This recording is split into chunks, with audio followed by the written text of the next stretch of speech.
अस्सलाम वालेकुम class, welcome to Balochistan education channel. आज का जो हमारा वीडियो है एक्सरसाइज 6.6 से रिलेटेड है और इसमें हम एक्सरसाइज 6.6 का जो क्वेश्चन नंबर 1 है वो सॉल्व करेंगे और ये जो थ्योरी है या फिर कॉन्सेप्ट है ये भी उसी से ही रिलेटेड है। तो सबसे पहले हम इसको पढ़ते हैं कि solution of simultaneous linear equation क्या है और फिर इसका जो क्वेश्चन नंबर 1 है एक्सरसाइज 6.6 का ये हमने कैसे करना है। अब जब solution of simultaneous linear equation की तरफ हम जाते हैं तो इसमें जो डेफिनेशन दी गई है बुक में वो कुछ इस तरह से है। Solution of simultaneous linear equation means to find the unique pair of values of variables which satisfy given equation. हमने क्या करना है कि एक जो इक्वेशन है हमारे पास या दो इक्वेशंस है उनके लिए पेयर ऑफ वैल्यूज ढूंढना है, यूनिक पेयर ऑफ वैल्यूज जो उनको सेटिस्फाई करती है। इससे पहले हमने 6.5 में जो पेयर्स ढूंढने का काम किया था उसी तरह से हमने पेयर ढूंढना है, लेकिन अब हम एक इक्वेशन का नहीं दो इक्वेशन का ढूंढेंगे और इसी अमल को पेयर ऑफ वैल्यूज जो हमें हासिल होती है इस प्रोसेस से उनको हम कहते हैं सोल्यूशन ऑफ साइमल्टेनियस इक्वेशंस। तो सोल्यूशन ऑफ साइमल्टेनियस इक्वेशंस असल में पेयर्स ऑफ वैल्यूज़ होते हैं जो हम फाइंड आउट करते हैं, जो हमारे पास वेरिएबल्स है उनको सेटिस्फाई करते हैं। ये जो पेयर्स है इसके 3 तरीके हैं जिनको बुक में ए, बी और सी का नाम दिया गया है और हर तरीके का अलग नाम है। इस जो क्वेश्चन नंबर 1 है वो ये प्रोसेस ऑफ ए या मेथड ए के मुताबिक है जिसको उन्होंने ये हेडलाइन दिया है, solving simultaneous linear equations using method of equating the coefficients. अब हम क्या करेंगे, जो साइमल्टेनियस लीनियर इक्वेशंस है उनको सॉल्व करेंगे, लेकिन मेथड कौन सा हमारा होगा ये मेथड हमने याद रखना है, ये नाम आपने याद रखना है ताकि जब ये नाम लिया जाए तो आपको पता चले कि इस तरीके से आपने इसको सॉल्व करना है। कौन सा method? Method of equating the coefficients. Method of equating the coefficients कैसे हम करेंगे इसमें? इस मेथड में क्या होता है, in this method we have to transfer each to obtain the same numerical coefficient of one of the variables. हम जो हमारे पास मौजूद होते हैं इक्वेशंस उनको हम क्या करेंगे, ट्रांसफ़र करेंगे बोथ ऑफ उनको, ताकि हमें उनमें जो कोई एक न्यूमेरिकल वैल्यू ऐसी हो जो या न्यूमेरिकल कोफिशिएंट आप कहे ऐसी हो जो सेम हो। तो उससे क्या होगा, कोई एक वेरिएबल का मतलब अगर हमारे पास 3x है एक में तो दूसरे में भी हम कोशिश करेंगे हमारे पास 3x आ जाए ताकि हम उनको कट कर सके और फर्दर y की वैल्यू फाइंड आउट कर सके। Then by satisfication we get values of one variable. देखिए यही बात मैंने भी कहा कि वन वेरिएबल जैसे कि y है उसकी वैल्यू हमें मिल जाएगी जब हम उसको पूरा सॉल्व करेंगे। Which after subtracting in any one equation will get value of the other variable.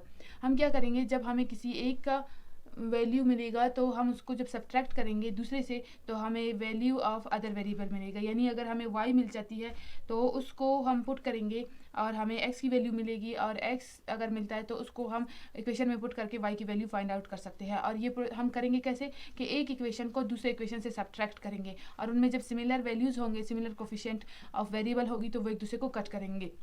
अब एग्जाम्पल के तौर पर हमें दिया गया है 5x minus y is equal to 7 और 4x plus y is equal to 1। ये हमारे पास दो इक्वेशन है जिनको हम इक्वेशन 1 और इक्वेशन 2 का नाम देंगे। अब इन दोनों में सिमिलर क्या है, माइनस वाई प्लस वाई, ये एक दूसरे को क्या कर रहे हैं, पहले से ही कट कर रहे हैं। अगर हम इनको ऐड करते हैं, हम प्लस करेंगे तो वो ऊपर वाले का पहले से ही साइन माइनस है, वो एक दूसरे को कट करेंगे। यहाँ पे हमें कोई इनको अरेंज करने की ज़रूरत नहीं है, लेकिन जब हम क्वेश्चन नंबर 1 करेंगे उसके जो पार्ट्स करेंगे तो वहाँ पर मैं आपको वो वाले क्वेश्चन करने भी सिखाऊंगी जहाँ पे कहीं पे हमें इनको अरेंज करना पड़ता है। कुछ इस तरह से मल्टीप्लाई करना होगा कोई एक नंबर वगैरह किसी एक इक्वेशन में ताकि हमें दूसरे नंबर में मौजूद कोई एक कोफिशिएंट ऑफ वेरिएबल मिल जाए और वो दोनों सिमिलर होकर हम जब उनको सब्ट्रैक्ट करेंगे तो एक दूसरे को कट करें। जब हम यहाँ पे ऐड करेंगे क्योंकि एक पहले से माइनस फॉर्म में है तो वो जो प्लस माइनस वाई है वो एक दूसरे को कट कर देंगे। 5x 4x मिलके 9x बनाएंगे और 7 and 2 मिलके 9 बना लेंगे। अब हमारे पास 9x इज इक्वल टू 9 है तो हमें सिर्फ x की वैल्यू फाइंड आउट करनी है, इसलिए 9 को हम इक्वल किस तरफ लाएंगे, यहाँ पे x के साथ मल्टीप्लाई हो रहा है, इस तरफ आके डिवाइड हो जाएगा और 9 को कट देगा, हमारे पास 1 आ जाएगा और x हमारे पास क्या बनेगा, 1। अब x की ये जो वैल्यू है इसको इक्वेशन 1 में पुट करेंगे तो 5x माइनस वाई जो कि हमारे पास इक्वेशन 1 है उसमें जब इसको हम पुट करेंगे तो हमारे पास 5 multiply by 1 minus y is equal to 7, जो कि 5 1 ज़र 5 हो जाएगा minus y is equal to 7। अब हमें क्या करना है कि y की वैल्यू फाइंड आउट करनी है, इसलिए इक्वल किस तरफ के 7 को इक्वल के दूसरी तरफ लाएंगे और माइनस वाई को हम इस तरफ लेकर आएंगे। इस तरह से हमारे पास 5 minus 7 is equal to y हो जाएगा। हमें y चाहिए इसलिए अब 5 जब -7 से हम 5 और -7 करेंगे तो 7 जो है वो ग्रेटर नंबर है, इसलिए माइनस लगेगा और 7 से जब 5 निकलेगा तो 2 बचेगा और y किसके इक्वल हो गया 2। तो हमें क्या मिला x और y is equal to 1 and -2। तो हमारे सोल्यूशन क्या हुआ 1 एंड -2। इसी तरह से हमने क्वेश्चन नंबर 1 के पार्ट्स भी करने हैं और उनमें इंशाल्लाह मैं आपको सिखाऊंगी कि किस तरह से अगर आपके पास अब यहाँ पे तो प्लस माइनस में y जो है वो दोनों में y पहले से ही मौजूद था, अगर ऐसा नहीं होता तो फिर आप उसको कैसे अरेंज करोगे।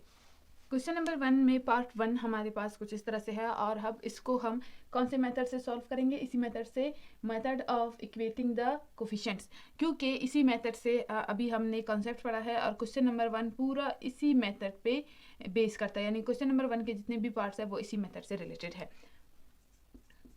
जब हम इसको सॉल्व करेंगे तो सबसे पहले हम क्या करेंगे,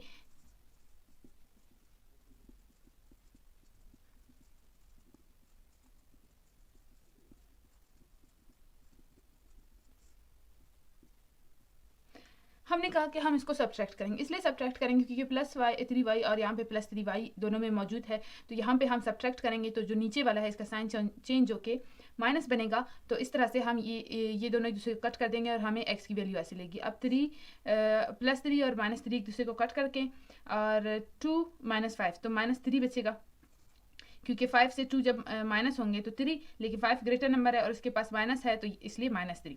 अच्छा 14 और 13 ग्रेटर नंबर है और उसके पास माइनस है तो माइनस लगेगा, 13 में से 4 गए 9। इसको फर्दर जब सॉल्व करेंगे तो x हमारे पास इक्वल होगा -9 बटा -3। अब ये 3 इस 9 को कट करेगा और हमारे पास आंसर आएगा और ये माइनस इस माइनस को कट करेगा, x इज इक्वल टू 3। ये तो हो गया एक। अब हमें क्या करना है, हमें y की वैल्यू मालूम करनी है, तो हम इस x को इक्वेशन 1 में पुट करेंगे।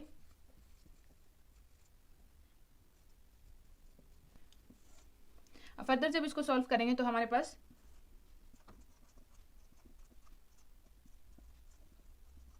अब ये 3 यहाँ पे मल्टीप्लाई हो रहा है तो यहाँ पे डिवाइड हो गया। बाकी प्रोसेस तो आपको समझ आ गया कि किस तरह से -2 आया है। तो हमारे पास सोल्यूशन क्या हुआ,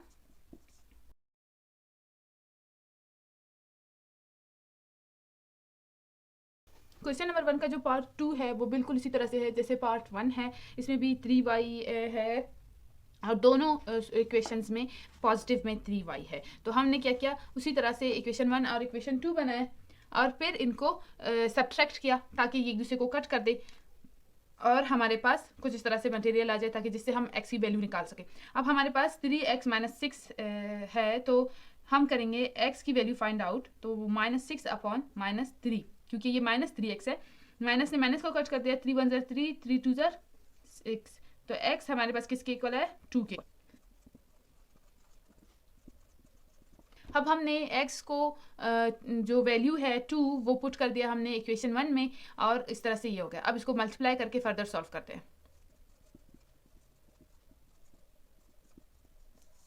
और ये हो गया हमारे पास दूसरा वैल्यू। तो हमारे पास आंसर क्या होया,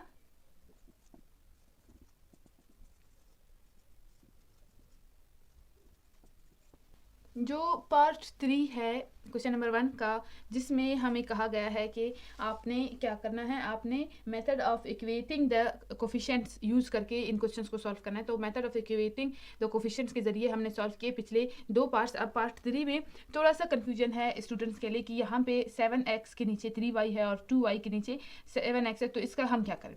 इससे पहले हमने यूनिट नंबर 5 में सीखा था कि हम इनको अरेंज करेंगे, आगे पीछे हम कर सकते हैं, कोई मसला नहीं है। तो यहाँ पे भी हम इसी तरह से ही करेंगे।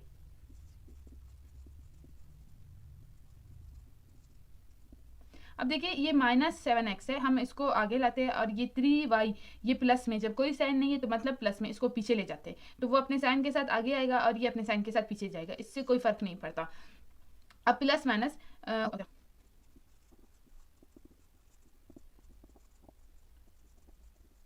ये इसको कट कर गया और यहाँ पे हमारे पास 5y is equal to 33 plus 12 45। y मालूम करना है तो ये 5 इस तरफ लाएंगे और ये डिवाइड होगा। 5 1 ज़र 5, 5 9 ज़र 45। y हमारे पास किसके हुआ, इक्वल हुआ 9 के। अब जरूरी नहीं कि हर बार आपने x की वैल्यू फाइंड आउट करनी, इजीली आपको y की वैल्यू मिल सकती है तो आप इजीली उसको ही निकालें और उसको फिर पुट करें।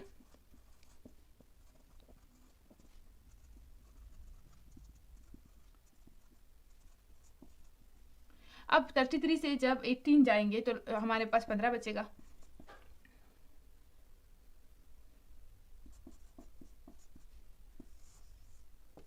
ये हो गए हमारे पास 2 आंसर।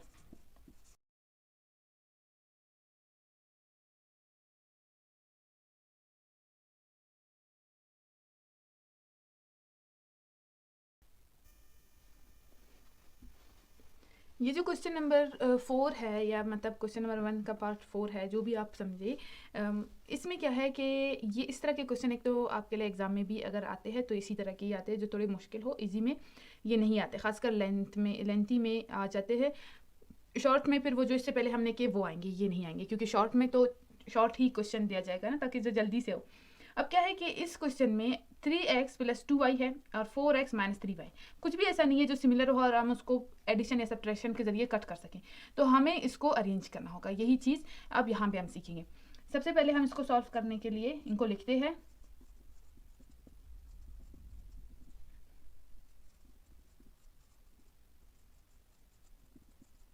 अब हम क्या करेंगे कि जो इक्वेशन 1 है उसको 3 से मल्टीप्लाई करेंगे और इक्वेशन 2 को हम 2 से मल्टीप्लाई करेंगे, तो फिर इसका आंसर देखते क्या आएगा।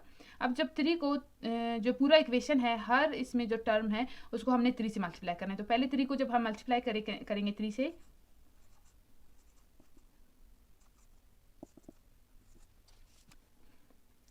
फिर हम इक्वेशन 2 के तमाम टर्म्स को 2 से मल्टीप्लाई करेंगे।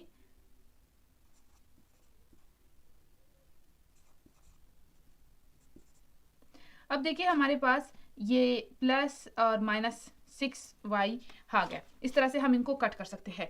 तो हमने पहले को 3 से मल्टीप्लाई किया और इक्वेशन 2 को 2 से। वहाँ पे आपके पास टर्म्स चेंज होंगे, तो आप देखिए कि किस नंबर से हम मल्टीप्लाई करेंगे और इन दोनों में कुछ सिमिलर आ जाएगा। अब यहाँ पे 2 3 ज़र 6 एंड यहाँ पे 3 2 ज़र 6, इसलिए पहले को 3 से और दूसरे को 2 से मल्टीप्लाई किया।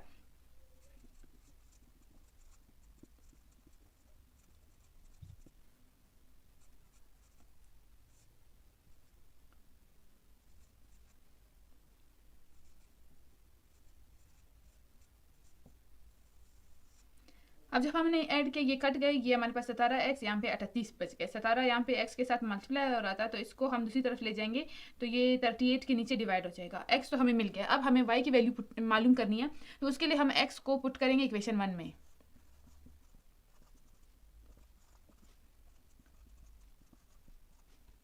अब इस तरह से ये 38 मल्टीप्लाई होगा तो हमारे पास 114 आ जाएगा डिवाइडेड बाय 17। अब जब मल्टीप्लाई हो रहा है तो इसका मतलब ये नहीं है कि नीचे वाले से मल्टीप्लाई हो रहा है, ऊपर वाले से सिर्फ मल्टीप्लाई होगा। इसको हम इक्वल की उस तरफ ले जाएंगे ताकि हमारे पास y वाला टर्म अकेला रह जाए। 17 इस 8 से मल्टीप्लाई होगा और यहाँ से माइनस होगा, तो हम इसको यू करेंगे।